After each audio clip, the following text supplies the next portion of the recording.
All hell broke loose between Molynes and Tivoli. One policeman kept the Phoenix at bay, and Dunbeholden handed racing a lifeline in the latest Portmore derby. But we start one place and one place only, and that's at the Anthony Spalding complex, where it was another fascinating edition of the El Clasico. This is Match Week 18 review show. Yeah, people, welcome back to Jump Hill Fun. And due to the Reggae Boys being in action, we were missing some stars as well as two matches. But we still had fun this weekend, and here's your look back. And as promised, we begin in the jungle. First, the starting 11 for Arnett. Joel Jones was the main man in defense. Romain Bowers got a rare start, and January signing Diamond Clark got his first start. Now, the lineup for Waterhouse: Roger Williams returns in goal to face his old club. Shamari Dallas is back at right wing back, and Denard Thomas is back in the team to take on his brother Ricardo on the opposing team. No, when the game started, the Junglers would start the better and produce the match first shot on target thanks to this effort from Ricardo Thomas. The opening 12 minutes, the home team was running things and would go on to cause problems in Waterhouse box with squares like this one from Shea Smith. But Roger Williams was doing his part to make sure the scoreboard doesn't change. It took roughly 20 minutes before Waterhouse finally settled on the ball, and before long, they would produce their own shot on target, but this weak header by Denard Thomas was never beating Bennett in goal. But as stated, they were now the ones in control, and they should have been the ones in the lead, but Colorado Murray found this angle too acute to beat Bennett, and so it remained 0-0. The team's leading goal scorer would come close on the next major play from this free kick, but again, he failed to beat Bennett in goal. A few minutes later, Murray was determined to beat the Arnett shot stopper, but his latest shot was far from being a threat. But Waterhouse could smell a goal coming. And perhaps this was the moment. Excellent work by Omani Leacock down the byline, but his cutback could not find Murray, and Arnett survived another close call. And that would be the last major action of the first half. Second half now, and the Murray vs Bennett battle continue, but the former Harborview goalkeeper was easily winning. But Firehouse was still largely the ones in control, and as a result, Arnett's head coach Philip Williams made some substitutions to try and regain some control. And he would look like a genius seconds later, as those substitutes played a huge role in Arnett finally taking the lead. 1-0, and it's harsh on the Waterhouse defender that did everything out of the textbook to almost get it clear from danger. After taking the lead, Arnett decided to be more conservative in their approach and invited pressure from Waterhouse, and it worked to a charm as Waterhouse failed to make a decent shot on goal in the dying moments, giving the Junglers all 3 points. So it was another El Clasico victory for Arnett, but how was the game in terms of stats? Well, Waterhouse were really in control. Just look at that possession. They also staggered a whopping 19 total shots compared to Arnett's 4. 9 were on target, while the Junglers only had 2. And no surprise, who won the dangerous attacks category? Alright, let's begin with Waterhouse. Well, the stats don't lie. They had total control for majority of the match and still somehow lost. It's been the running theme for Waterhouse this season, and the change in coach hasn't fixed it yet. They need a goal-scoring winger badly to take the weight off Murray.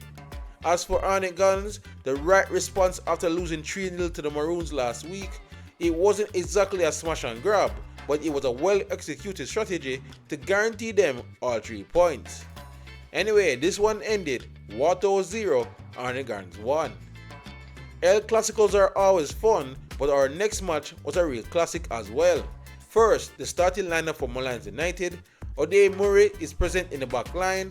Marlon Pinnacle keep his spot in the attack, and he is joined by the returning Nicholas Nelson after his recent move in this transfer window.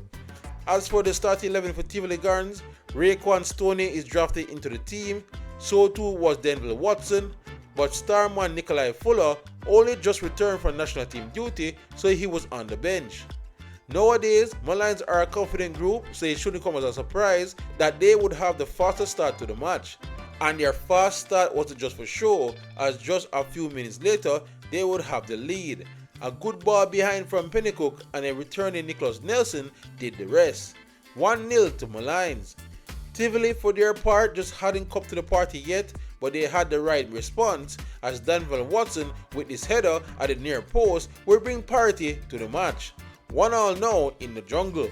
From here, the game had a nice back and forth pace to it, and Marlon Pennycook almost got his team back in the lead, but the Tivoli defenders did their job well to snuff him out. From here, Molynes were playing some great football, but Tivoli were still hanging about and almost took the lead when Stoney was found on the doorsteps, while Arthur Lamont's impressive season continued with another magnificent stop. That would be the last major action of the first half. Second half now, and it would be another hot start for Molynes, and just like the first half, they would capitalize on that fast start after Barton Price brought down Tyreek Wilson in the box, awarding Molynes a penalty. It was always going to be one man to take it, and Nelson slotted it home to give himself a brace. But 2 goals is just not enough for this man, and just few minutes later he would complete his hat-trick. Nelson with the poacher's finish to give both himself and Molynes 3 goals on the night. Now, watching this live, I honestly thought that Nelson was in an offside position, and clearly Alton Lewis thought the same. He, arguing this point, got him a red card, and from there we had some ugly scenes as he was hopping mad and refused to go quietly. When the match got back underway finally, Tivoli's head coach had to do something to get back into the contest, and thus he brought on reggae boy Nikolai Fuller, fresh off the plane from Grenada earlier in the day. But it would actually be Molynes with the game's next big chance, Fraser here cracking one off the bar.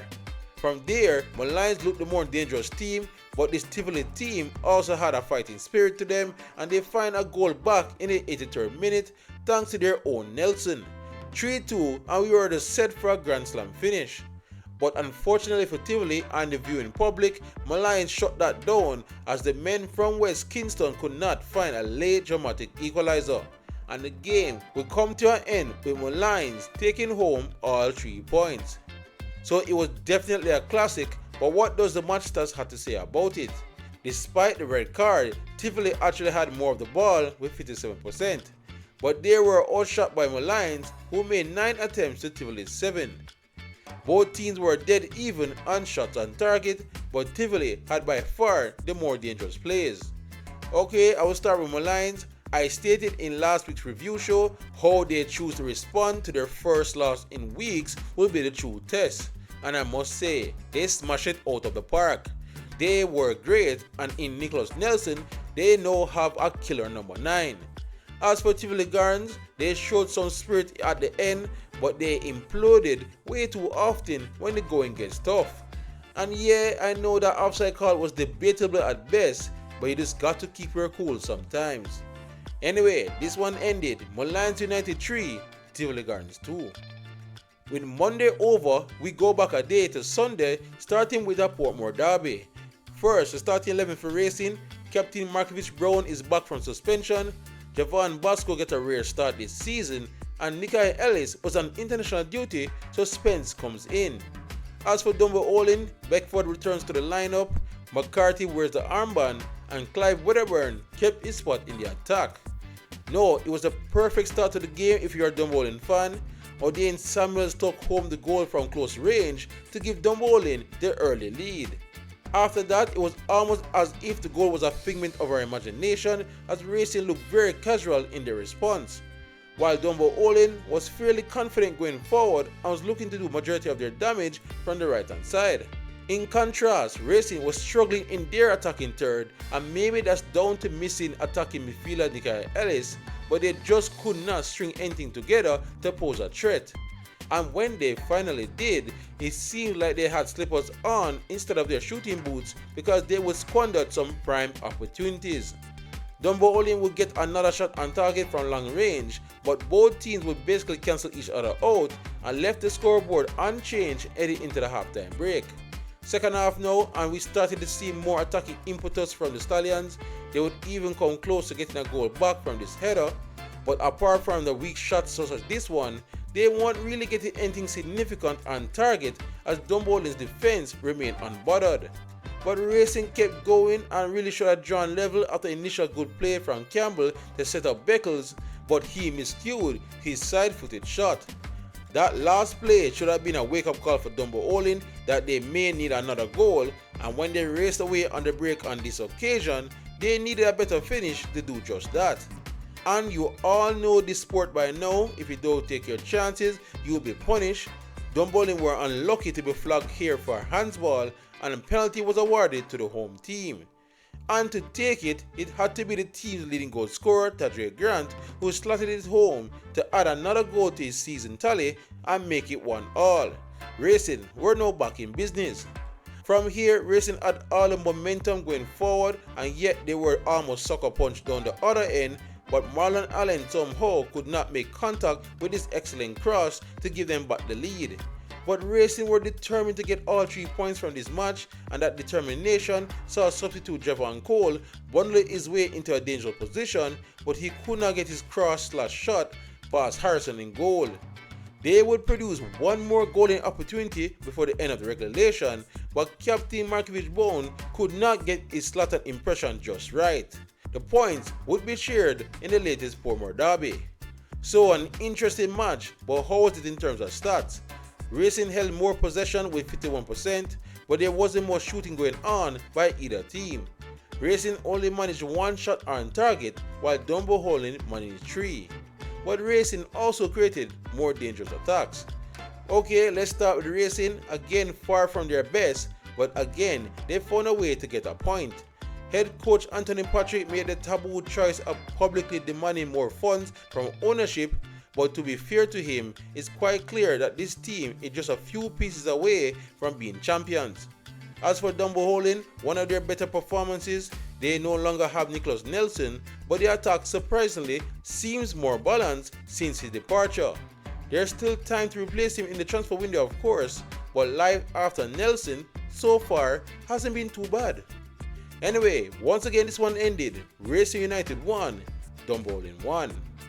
Staying in St. Catherine, Spanish Town Police were finally closer to home when they hosted Chapelton Maroons at the Royal Lakes Complex.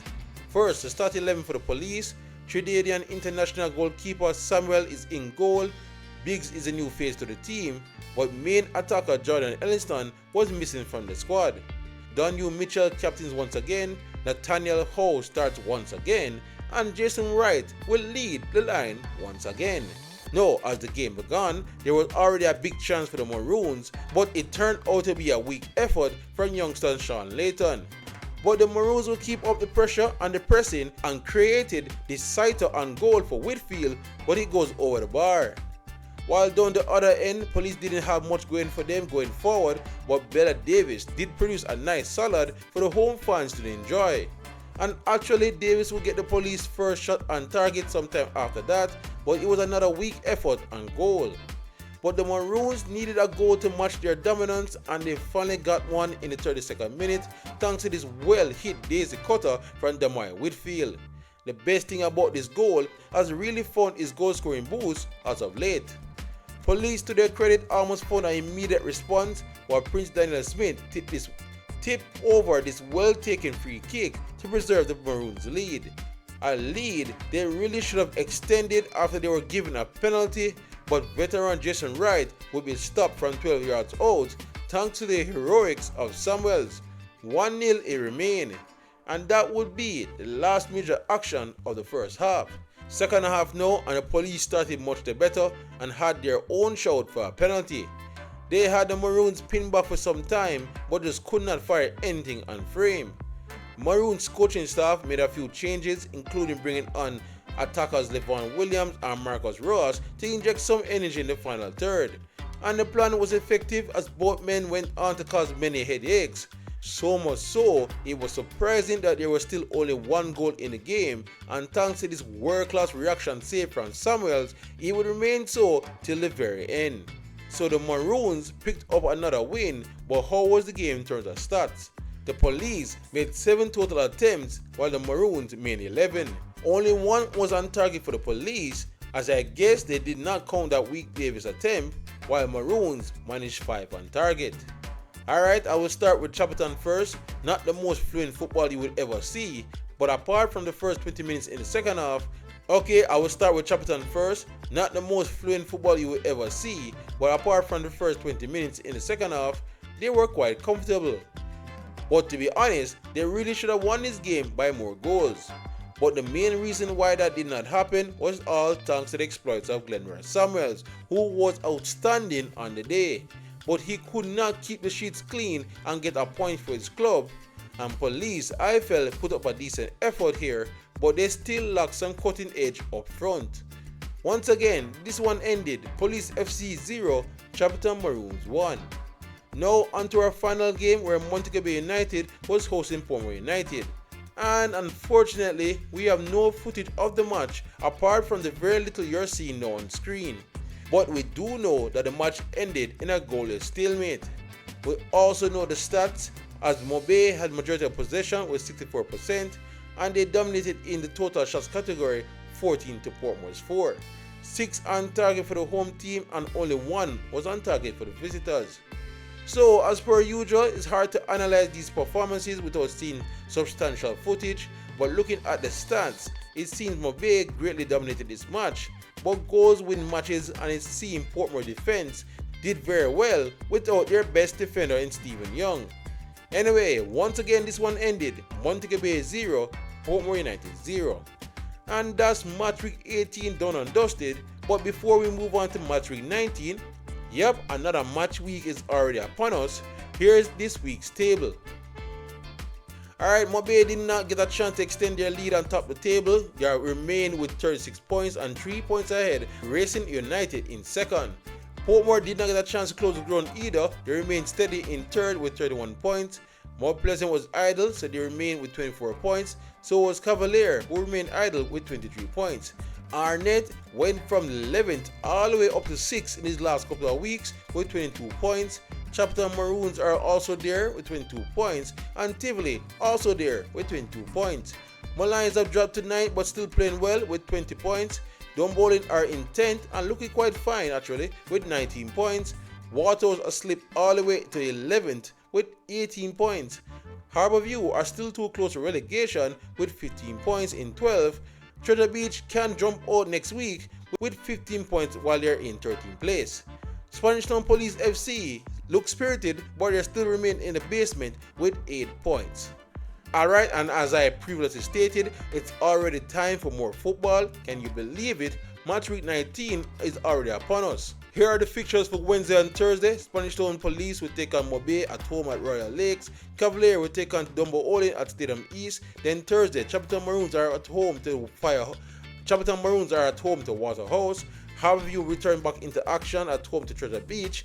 Tivoli will take on Racing at the Edward Siaga. Portmore will take on Molynes at Fernanita, and Arnett will take on Mount Pleasant in the match of the round at the Anthony Spalding Complex. But alright guys, that is it from this latest review show. Thank you all for watching, and again big up to many of my supporters and fans who continually give me the support and the energy to keep up with all these games, including people like Coach Bobby, who is a massive fan of Harbourview. But anyway, once again, thank you all for watching, and please like, subscribe and share as we look to keep you all up to date on everything on the JPL leading up to the final in May. Otherwise, with great JPL content, you're already at the right place. JPL fan. YouTube, big up yourself.